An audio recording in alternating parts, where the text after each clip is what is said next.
இவங்க எல்லாம் சாதனை பண்ணிட்டது மாதிரியும் அவர் மட்டும் தப்பு பண்ற மாதிரி இவங்க இப்பவே பிடிச்சி அலகேட் பண்ணி பேசுறது ரொம்ப கீழ்த்தரமா இருக்கு. நீ என்ன இருந்தாலும் எனக்கு பவர் வேணும்னு நினைச்சிய தவிர மக்களுக்கு நல்லது ஒன்றும் நீ நினைக்கல.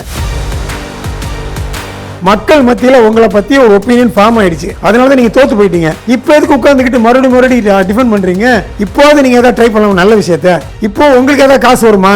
நம்ம எடப்பாடியோட சேர்ந்து ஆட்சி அமைக்கலாமா தானே பாக்குறீங்க? நீ ஏடிஎம்கே டிஎம்கே 50 வருஷமா என்னடா பண்ணீங்க? லஞ்சம் தான் வாங்குனீங்க. உங்களால இனிமே ஒன்றும் கிழிக்க முடியாது. ஏன்னா மக்களுக்கு தெரிஞ்சு வச்சு நீங்க இப்படிதான் பொறுக்கித்தனம் பண்ணீங்க. இவங்க உடனே திரிசா பண்றதை நக்கல் பண்றாங்க. எல்லா நடிகருக்கும் எல்லா நடிகையோடையும் நட்பு இருக்கும், அதை நீங்க குறை சொல்லிட்டு இருக்க முடியாது. அப்புறம் ஏன்டா அது கத்துறீங்க? திருக்கு போயில தனி மனித ஒழுக்க வேணும்னு விஜய் சொன்னதை இவர் என்ன பிரீச் பண்றாரா அப்படின்னு சொல்றீங்க. நீ ஒழுங்கா டீச் பண்ணலாம் மக்களுக்கு. தனி மனித ஒழுக்க வேணும் என்னைக்காவது நீ சொல்லிருக்கியா? டிஎம்கேல ஏடிஎம்கேல நீ என்ன சொல்ற? தண்ணி அடிச்சுட்டு வேலைக்கு போன்ற இது என்னங்கடா ஒழுக்கம்? அது நீ நக்கல் பண்ணிட்டே இரு, உனக்கு தொழில் நக்கலா தான் போகுது இனிமே. கலைஞர் கருணாநிதி எனக்கு சொல்லி கொடுத்தாரு சார், லஞ்சம் வாங்குறது சயின்டிபிக் எப்படி வாங்குறது சொல்லி கொடுத்தாரு. அதாவது காமராஜர் மாதிரி சமூக சேவை பண்ணக்கூடாது, அதுக்காக அரசியல் கிடையாது. திராவிட மாடல் ஆட்சி கொள்கையை லஞ்சம் வாங்குறது தான். விஜய் சினிமாவில் இருந்தாரு, அவங்க அப்பா டைரக்டர் இருந்தாரு தவிர அவருக்கு பொலிட்டிக்கல் லெகசி கிடையாது. அவர் வந்தாரு, ஒரு புயல் மாதிரி அடிச்சு ஒருக்கிட்டு எம்ஜிஆர் பண்ண விட பெரிய சாதனை பண்ணி உட்கார்ந்தாரு சிஎம்மா.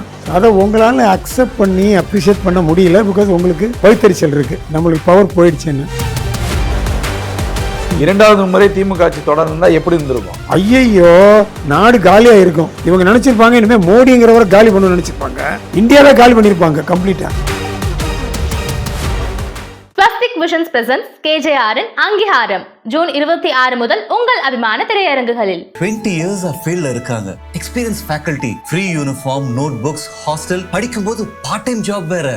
அன்னமால்னாலே மன திருப்தி தான். அட்மிஷன்ஸ் நடைபெறுகிறது. வர்ணம் பூசுவதற்கு மட்டுமல்ல, உங்கள் வீட்டை பாதுகாக்கவும் ரூபிலெக்ஸ் பெயிண்ட்ஸ். சார் வணக்கம் சார். வணக்கம். நேற்றைய தினம் சட்டமன்றம் பயங்கர தமிழ்நாடு இல்ல உலகம் முழுவதுமே அந்த சட்டமன்ற நிகழ்ச்சி தான் பார்த்துட்டு இருந்தாங்க. முதல்வர் விஜய் அவர்களுடைய அந்த முதல் உரை, அதாவது பதில் கொடுக்கக்கூடிய அந்த உரை, எதிர்கட்சி தலைவர்கள்லாம் சட்டமன்றத்தை விட்டு வெளியேறிட்டாங்க. அவர் சொன்ன அந்த ஒரு வார்த்தை பார்ட்டி ஃபண்டுன்னு சொன்ன வார்த்தை, அதுல கோபம் ஆயிட்டு வெளியே போயிட்டாங்க. சார் எப்படி பாக்குறீங்க இந்த சட்டமன்றத்தை? ஒரு ஆட்சி அவங்க செட்டில் ஆகிறதுக்கு டைம் கொடுக்கணும். இவங்க எல்லாம் சாதனை பண்ணிட்டது மாதிரியும் அவர் மட்டும் தப்பு பண்ற மாதிரி இவங்க இப்பவே பிடிச்சி அலகேட் பண்ணி பேசுறது ரொம்ப கீழ்த்தரமா இருக்கு. நீங்க எல்லாம் ஒரு பண்பட்ட அரசியல்வாதியா இருந்தா, அவர் என்ன பண்ணார்? விஜய் சிஎம் ஆன உடனே எல்லாரையும் மேல போய் மீட் பண்ணார்ல, அது ஒரு நாகரிகம். ஸோ நாகரிகம் தெரிஞ்சிருக்கு. அவர் சினிமாக்கிற நக்கல் பண்ணலாம். நீங்க நான் தான் சினிமாவில் இருக்கேன், அதுக்காக என்ன நக்கல் பண்ண முடியும்? உங்களால தில்லு இருந்தா நக்கல் பண்ணி பாருங்க, என்ன நக்கல் பண்ணி பாருங்க, பார்க்கலாம் என்ன சொல்றேன், நான் பதில் சொல்றேன். அந்த மாதிரி அவரும் ரோஷக்காரராக இருப்பாரு. அவர் வளர்ந்த விதம். இப்போ இவங்க எல்லாருக்குமே ஒரு லெகசி இருந்தது. இப்போ கலைஞர், அவர் மகன், அவர் பேரன், அவருக்கு பேரன் இன்னொருத்தர் வரப்போறாரு. ஸோ அவருக்கு விஜய் சினிமாவில் இருந்தாரு, அவங்க அப்பா டைரக்டர் இருந்தாரு தவிர அவருக்கு பொலிட்டிக்கல் லெகசி கிடையாது. அவர் வந்தாரு, ஒரு புயல் மாதிரி அடிச்சு ஒருக்கிட்டு எம்ஜிஆர் பண்ண விட பெரிய சாதனை பண்ணி உட்கார்ந்தாரு சிஎம்மா. அதை உங்களால அக்செப்ட் பண்ணி அப்ரிஷியேட் பண்ண முடியல. பிகாஸ் உங்களுக்கு வயிற்றுச்சல் இருக்கு, நம்மளுக்கு பவர் போயிடுச்சுன்னு. நீங்க என்ன பண்ணீங்க? ஒரு ஏடிஎம்கே டிஎம்கே வருது நிறைய பேர் சொல்றாங்களே, ஒன்னா சேர்றதா இருந்தீங்க. அது எவ்வளவு கேவலமான கம்யூனிஸ்ட் கட்சியுடைய தலைவரே சொல்லிட்டாரு. ஆமா, திமுக உள்ள வேற வெளியே வேற, பாஜக திமுக அதிமுக கூட்டணி புடலங்காய் கொள்கை கூட்டணின்னு பேசியிருக்காரு. இல்ல, அதாவது நீ என்ன இருந்தாலும் எனக்கு பவர் வேணும்னு நினைச்சிய தவிர மக்களுக்கு நல்லது ஒன்றும் நீ நினைக்கல. விஜய் அப்படி நினைக்கல. நான் என் சம்பளத்தை விட்டு வர்றேன், நான் நல்லது பண்றேன்னு வந்திருக்காரு. அவரை விடுங்க. அவர் இப்போ இன்னைக்கு வரைக்கும் அவருடைய பெர்ஃபார்மன்ஸ் எனக்கு தெரிஞ்ச வர பிரமாதம் நான் சொல்லுவேன். அதாவது நீங்க சொல்லலாம் 150 கேஸ் பாலியல் கேஸ் இருக்கு, 200 கேஸ் இருக்கு. அதாவது நக்கல் உங்க டயத்துல எப்படி இருந்துச்சு? ஒரு ஸ்டாட்டிஸ்டிக்ஸ் கொடுத்தாரு அன்னைக்கு ஒரு சேனல்ல. உங்க டயத்துல மாசத்துக்கு 500 ஆவரேஜ் பாலியல் குற்றம். இப்போ எத்தனை? 200 350 குறைஞ்சிருக்கா இல்லையா? இதுக்கு எல்லாத்துக்கும் விஜய் காரணம் அப்படின்னு சொல்லிட்டு நக்கல் பண்ற நிறுத்திட்டு பாலியல் குற்றம் எல்லா ஊர்லயும், நேற்று இன்னைக்கு கூட நியூஸ் பேப்பர்ல என்ன வந்திருக்கு, உத்தரப்பிரதேஷ் அங்கே நடந்துச்சு, பீகார், எல்லா இடத்துலயும் நடந்துட்டு தான் இருக்கு. அதுக்கு தான் நான் ஒரு சட்டம்னு நான் சொன்னேன், தனி மனித ஒழுக்கம் வேணும். ஆமா, தனி மனித, இப்போ அதையும் நக்கல் பண்றீங்க. தனி மனித ஒழுக்கம் வேணும்னு விஜய் சொன்னதை இவர் என்ன பிரீச் பண்றாரா அப்படின்னு சொல்றீங்க. அவர் சொல்றது என்ன? நீ ஒழுங்கா டீச் பண்ணலாம் மக்களுக்கு. தனி மனித ஒழுக்கம் வேணும் என்னைக்காவது நீ சொல்லிருக்கியா? டிஎம்கேல ஏடிஎம்கேல நீ என்ன சொல்ற? தண்ணி அடிச்சுட்டு வேலைக்கு போன்ற இது என்னங்கடா ஒழுக்கம்? அது அவர் என்ன சொல்ற? தனி மனித ஒழுக்கம் வேணும்னா அதே கேள்வி பண்ற. அவர் நல்லது பண்ண ட்ரை பண்றாரு. தனக்கு தெரிஞ்ச ஸ்டெப்ஸ் எடுக்கிறாரு. அது நீ வந்து நக்கல் பண்ணிட்டே இரு, உனக்கு தொழில் நக்கலா தான் போகுது. இனிமே அவர் தான் கண்டினியூஸா பண்ண போறாருன்னு நினைக்கிறேன் எனக்கு தெரிஞ்சு. ஏன்னா அவங்க பாருங்க 2-3 எக்ஸாம்பிள் சார்.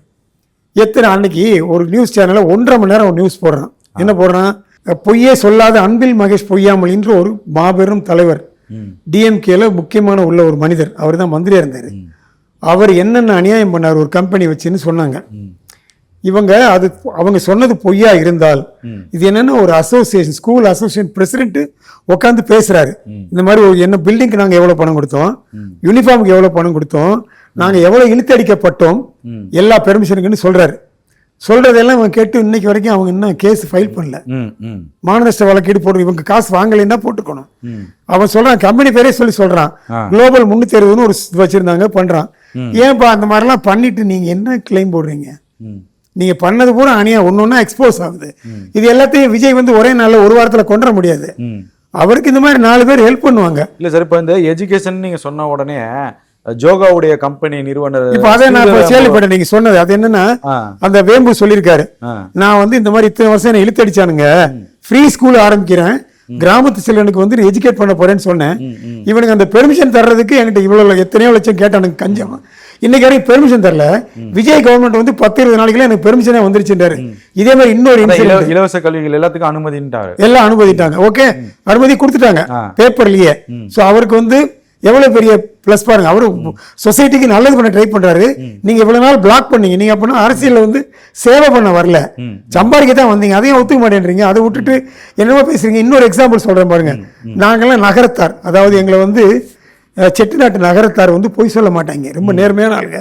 அப்படியே எங்க சமூகம் பேர் வாங்கியிருக்கு. இப்ப சில பேர் ஏதோ ஃப்ராட் பண்றாங்க, அதை விட்டுருங்க நீங்க. இப்ப எங்க நகரத்தார் ஒருத்தர் எங்களுக்கு வேண்டிய ஒரு சொந்தக்காரர், திருச்சியில பெரிய கம்பெனி. அவர் வந்து ஒரு 1.5 வருஷத்துக்கு முன்னால ஒரு பில்டிங்க்கு அப்பீல் அப்ளை பண்ணாரு. அவர்கிட்ட போய் 50 லட்சம் கூட 1 கோடி கொடுக்கல அப்படின்னு கேட்டானுங்க. திமுக வேற யாரு போன வாட்டியும் போய் இருந்தா 1.5 வருஷம் முன்னால. இவர் என்ன பண்ணாரு, செட்டியாருங்க ரொம்ப யோசிப்பாங்க இந்த மாதிரி மேட்டர்லாம். சரி வர்றப்ப உடனே கிடப்புல போட்டாரு. விஜய் ஆட்சி வந்து 15 நாள்ல சும்மா அவர் ஆன்லைன்ல திறந்து பாக்குறாரு சார். பெர்மிஷன் வந்து 10 பைசா செலவு பண்ணல. அவரு யாரையும் போய் நேர மீட் பண்ணல. அவரு போய் அவர் சும்மா வீட்டுல இருந்தாரு. இவருடைய பெர்மிஷன் பேப்பர் பெண்டிங்ல இருந்தது. தொப்புடு 10 பைசா செலவு கிளியர் ஆகி வந்துருச்சு. இப்ப எல்லாரும் என்ன பண்ணுவாங்க, விஜய் தூக்கி தலைமையில வச்சு கொண்டாடுவாங்களா மாட்டாங்களா?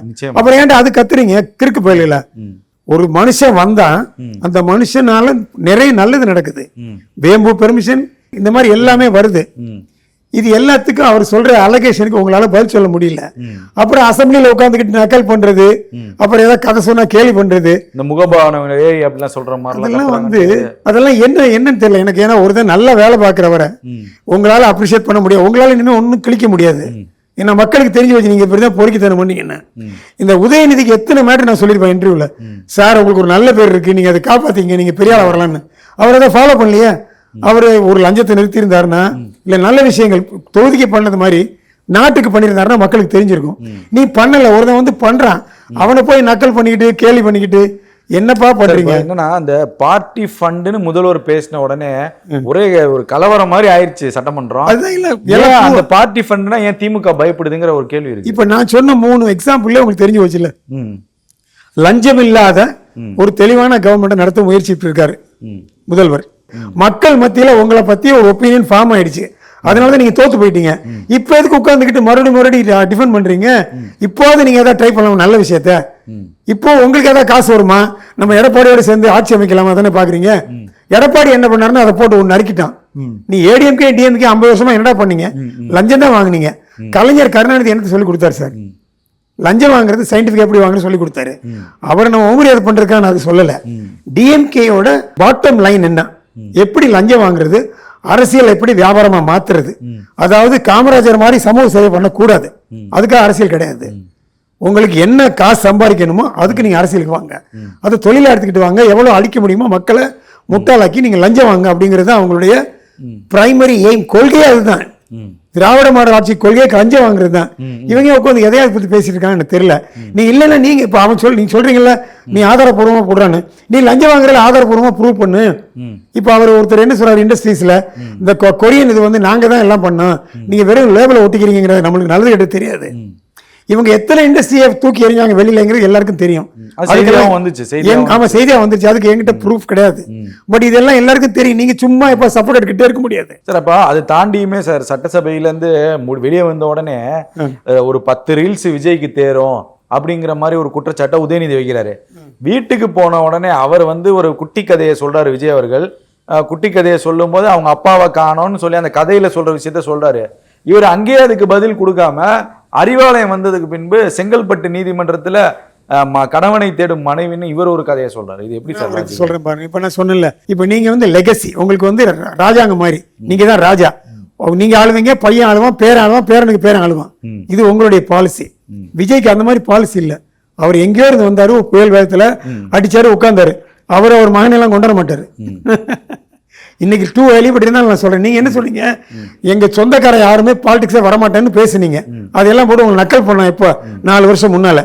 அதுக்கப்புறம் உதயநிதி ஸ்டாலினை கொண்டாந்தீங்க, அவரை டெப்டி சிஎம் வச்சீங்க. நீங்க என்ன வரையிலேயே வந்து ஒரு பிளானோட தான் வர்றீங்க. என் குடும்பம் தான் கடைசி வரைக்கும் ஆளுன்னு சொல்லிட்டு.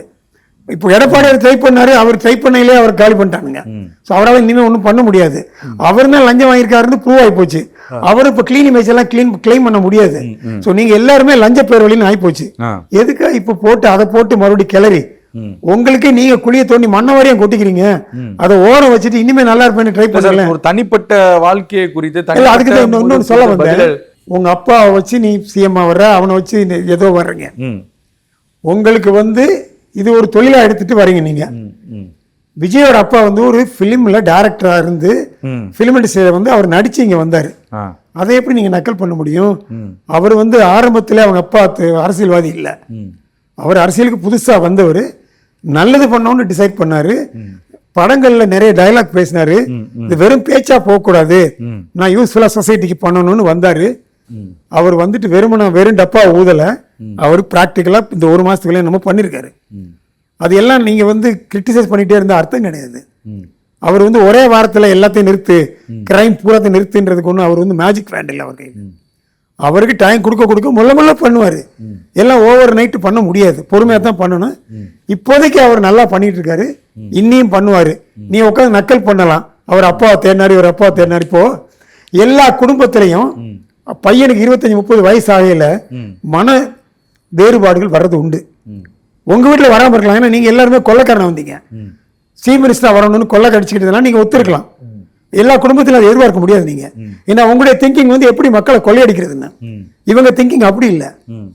இவருடைய திங்கிங் இவர் இந்த மாதிரி வர நினைக்கிறாரு. ஒரு குடும்பத்துல ஒரு மாதிரி இருப்பாங்க. அதனால நீங்க வந்து நூலை போல தாயை போல புள்ள, நூலை போல செயல் பிரிக்கும். அப்படி இருந்தா நீங்க உங்க தாய்மார் மாதிரி இருந்தீங்கன்னா, இப்ப நீங்க துர்கா ஸ்டாலின் ஒரு அருமையான ஒரு லேடி, உங்க அம்மா இருக்காங்க, ஸ்டாலினுக்கு பொண்டாட்டி இருக்காங்க. அந்த பொம்பளைக்கு கடவுள் வந்து கொடுத்த வரம் தான் நீங்க எல்லாம் ஆனது. அந்த அம்மா அவ்வளவு நல்லா கடவுளை கும்பிட்டு நியாயம் பார்த்து நேர்மையை பார்த்து பேசுறாங்க. சோ துர்காங்கிற ஒரு அம்மனுடைய அருள்னாலதான் நீங்க வந்து ஹிந்துக்களை எழுத்து பேசிட்டு இருக்க முடியுது. உங்களை அம்பாள் வந்து அருள் பாலிக்கிறா, மன்னிச்சு இந்த மாதிரி உனக்கு அம்மா இருக்காங்கடா, அவங்கள மீறி உங்க ஆக்ஷன் எடுக்க முடியாதுன்னு இப்பதான் காலி பண்ணிருக்கு கடவுள். இப்ப ஸ்டாலின் சாருக்கு இப்பதான் அது புத்திமதி சொல்லியிருக்கு. அவர் திருந்துவாரு எனக்கு தெரியாது. உதயநிதி திருந்தி அவன் அம்மாவை பார்த்து இந்துக்களை அவமானப்படுத்துறது. இந்த ராஜான்னு ஒருத்தர் இருக்கானு, கண்ணாபின்னு அவமானப்படுத்த வேண்டியது ஹிந்துக்களை. அப்புறம் வந்து கோயிலுக்கு போக வேண்டியது. என்னங்கடா பண்றீங்க நீங்க எல்லாம், என்ன பண்றீங்க? அவர் முதல்வர் வந்து உரையில கூட சொல்லியிருக்காரு, பெரியாருடைய கொள்கையை ஏத்துக்கும். ஆனா பெரியார் நான் ஏத்துக்கல சார். ஆனா பெரியாரின் பண்றேன் சார். அது அவர் சொல்றாரு சார், பெரியாரின் கடவுள் மறுப்பு கொள்கையை நாங்க ஏத்துக்கலன்னு சொல்லி. பெரியார் கொள்கையை கடவுள் மறுப்பு கொள்கை ஏத்துக்காது சந்தோஷம். அவருடைய கொள்கை என்ன சார்? நல்ல கொள்கை. விமன் செலிபிரேஷன் நல்ல கொள்கையா? கிடையாது சார். அது வந்து மிஸ்கைட் பண்ணுது. பொம்பளைங்களை டைவோர்ஸ் பண்ணலாம், நீ என்ன வேணாலும் பண்ணலாம்னு மிஸ்கைட் பண்ணுது. அதுக்காக ஒரு பெண்ணுரிமையை கொண்டாடல பெரியார். பெரியார் அப்போ தெளிவா சொல்லியிருக்கணும், பெண்ணுரிமைங்கிறது என்ன அப்படி. கணவனோட ஒத்து வாழ்றதான் பெண்ணுரிமை. கணவனை தூக்கி, நீ கல்யாணம் பண்ணாத பொண்ணா இருந்தா தூக்கி எரிஞ்சிட்டு வாழு. கல்யாணம் பண்ண பொண்ணா இருந்தா குடும்பத்தை வந்து நீ தான் நிர்வகிக்கிற, நீ தான் குடும்ப தலைவி. அவன் குடும்ப தலைவன் எல்லாம் அடுத்த பிரச்சனை.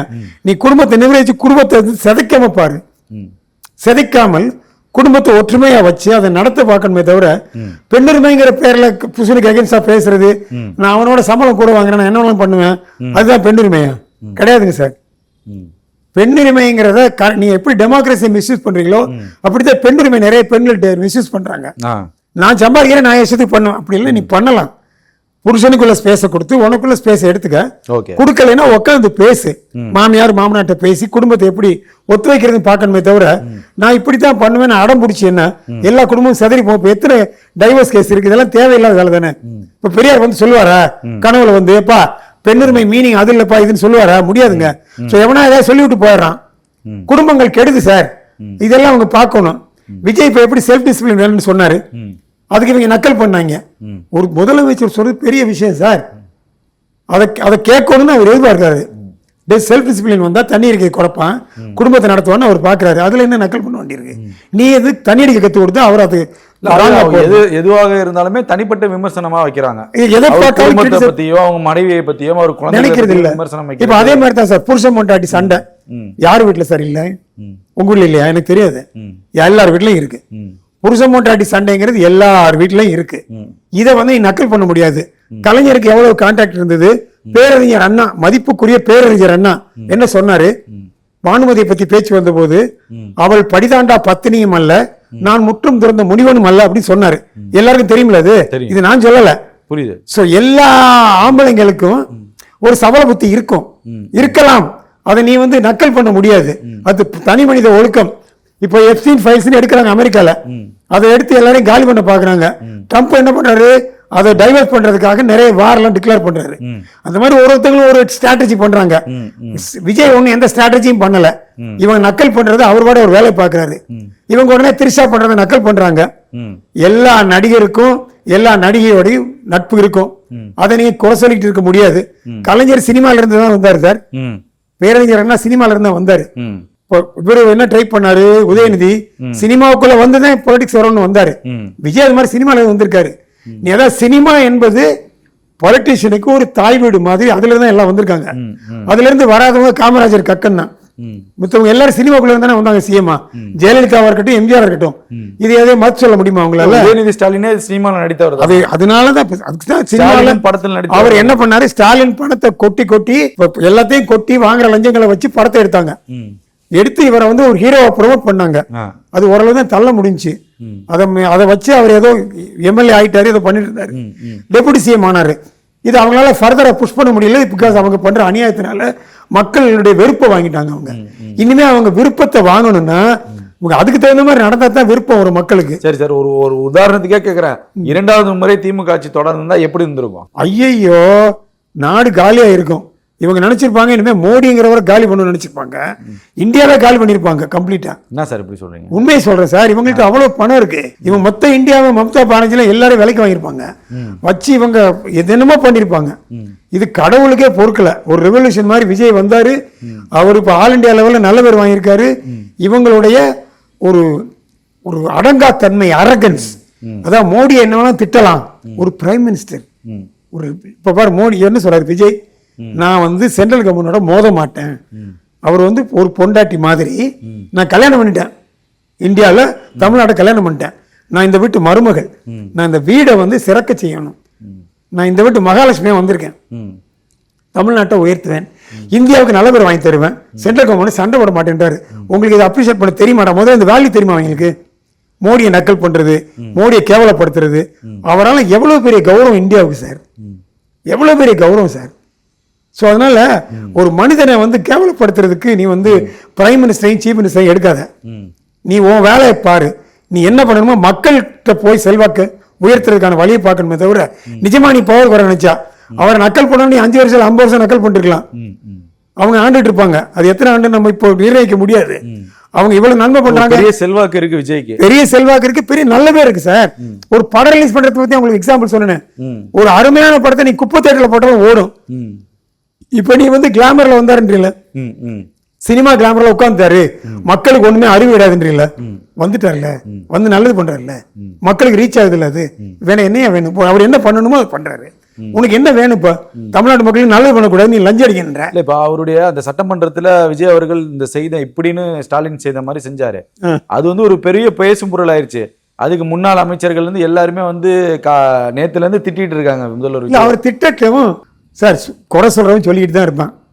நம்ம வேலையை நம்ம பார்க்கணும். அவர் வேலையை அவர் கரெக்டா தான் பாக்குறான்னு நான் நினைக்கிறேன் சார். எல்லா மந்திரியுமே தெளிவா பேசுறாங்களே. நாங்க வந்து இந்த மாதிரி தான் பண்ண போறோம் அப்படின்னு சொல்லிட்டு இப்போ 2 மேட்ரு வந்து கிரிட்டிசிசம்க்கு வரலாம்.